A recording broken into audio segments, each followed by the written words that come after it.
आप सभी को जन्माष्टमी की हार्दिक शुभकामनाएं। जन्माष्टमी स्पेशल मैं आपके लिए लेकर आया हूं गोपाल काला की रेसिपी, जो कि पूजा में प्रसाद के रूप में भी चढ़ाया जाता है और उसके अलावा ये बहुत हेल्दी होता है, तो आप कभी भी नाश्ता बना के इसका खा सकते हो। शुरू करते हैं इसकी रेसिपी।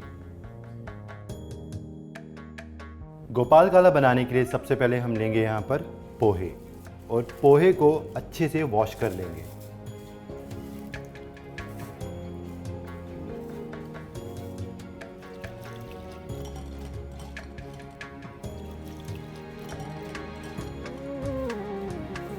अब पोहे को हम ट्रांसफ़र कर लेंगे अलग एक बोल में।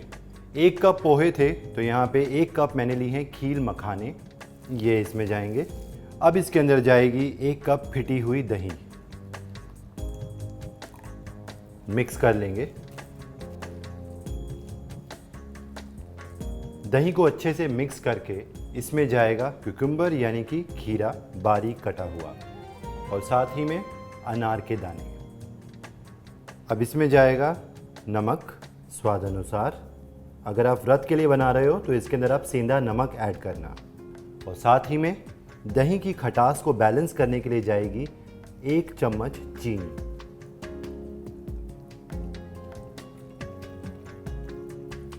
यूँ तो गोपाल काला को जन्माष्टमी में पूजा के लिए बनाया जाता है, बट ये इतना हेल्दी होता है, इतना न्यूट्रिशियस होता है कि आप इसे रोज़ नाश्ते में भी बना सकते हो अपने और अपनी फैमिली के लिए। और एंड में लगाते हैं इसके लिए एक क्विक तड़का। 1 चम्मच देसी घी ऐड करेंगे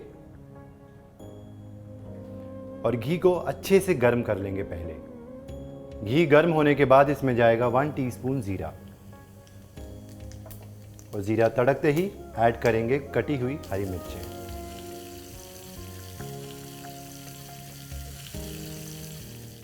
और तड़के को मिक्स कर लेंगे।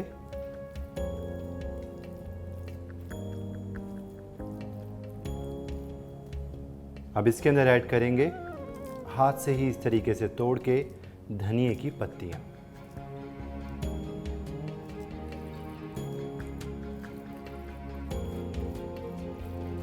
अच्छे से मिक्स करेंगे और गोपाल काला तैयार है।